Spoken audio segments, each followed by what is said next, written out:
सोचो आप अपनी पसंद का एनिमे देख रहे हो और अचानक पू स्क्रीन पर ताजमहल चमकता है, लॉर्ड गणेश का चेहरा दिखता है या फिर कोई जोसेफ जोस्टर को दिल्ली के बाजार में पानी पूरी खिलाते हुए दिखाई जा रहा है ना शॉकिंग। जी हाँ, एनिमे सिर्फ और सिर्फ जापान में बेस्ड नहीं है, हमारा इंडिया भी कई बार दिख ही जाता है। तो तैयार हो जाइए, आज की इस वीडियो में हम देखेंगे कब कब हमारा इंडिया या फिर हमारा कल्चर एनिमे में दिखाया गया। सबसे पहले बात करते हैं नारुतो की। ये एनिमे सिर्फ शैडो क्लोन्स बनाने का नाम नहीं, ये तो एक माइथोलॉजिकल बुफे है।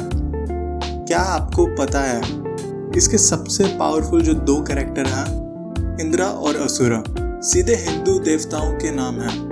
मतलब एक तो देवताओं का राजा इंद्र और दूसरा असुरा जो कि राक्षस को डिपिक्ट करता है। और सिर्फ ये ही नहीं, नारुतो का मंकी किंग एन्मा जो कि थर्ड होकागे का समनिंग था, ये पूरा का पूरा हनुमान जी का वाइब देता है। और भी चीजें जैसे कि नारुतो में चक्रा का कॉन्सेप्ट या हाशिरामा का 1000 हैंड जुत्सु, ये सब का सब हमारे साउथ एशियन कल्चर से इंस्पायर्ड है।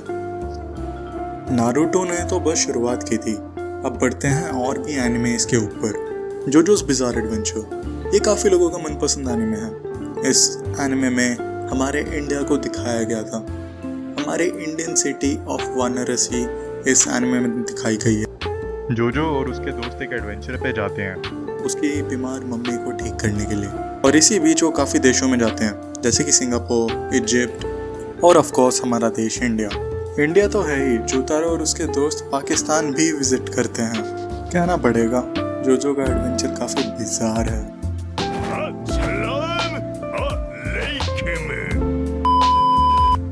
आगे आते हैं ड्रैगन बॉल जी के किंग यमुना, जो असल में यमराज जी का एनिमे वर्जन है। इनका जॉब प्रोफाइल क्या है? लोगों के पाप पुण्य के हिसाब से रखना।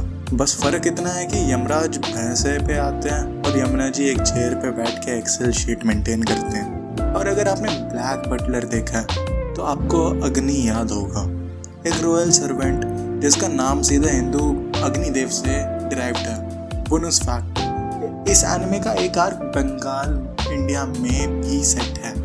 अब चलते हैं थोड़ी और गहराई में। डार्क फैंटेसी के फैंस, बर्जर्क में कुशन एम्पायर दिखाया गया जो असली इंडियन हिस्ट्री के कुशन एम्पायर से इंस्पायर्ड है। सिरत नाम का वॉरियर तो पूरे इंडियन मार्शल आर्ट्स में मास्टर है, और वहाँ के राक्षस मॉन्स्टर्स वो तो हमारी माइथोलॉजी से ही ले गए हैं। और क्या तुम्हें पता है, कर्ण एक एनिमे में भी मौजूद है। जी हाँ, हमारे महाभारत का कर्ण, फेट अपोक्रिफा का कर्ण। भाई महाभारत से सीधा उठ के आए हैं। सूर्यदेव के अंश अपना कवच और कुंडल लेके उस एनिमे में बैटल फील्ड में जाते हैं।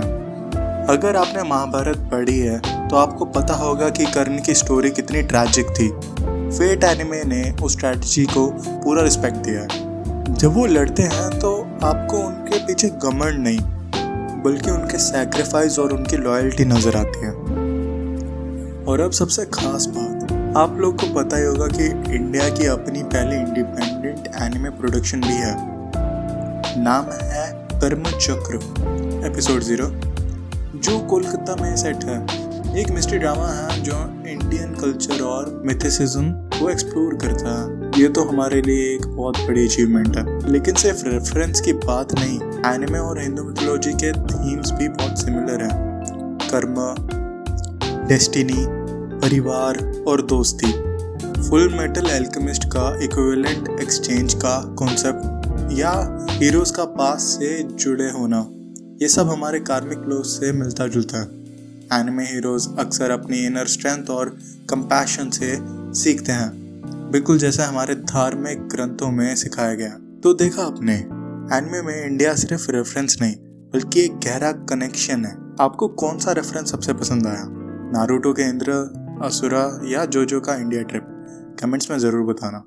अगर आपको ये वीडियो पसंद आया तो लाइक करें, शेयर करें और वीप जी को सब्सक्राइब करना भूलिए नहीं, क्योंकि यहाँ देसी वीप एनर्जी 24/7 चलती है।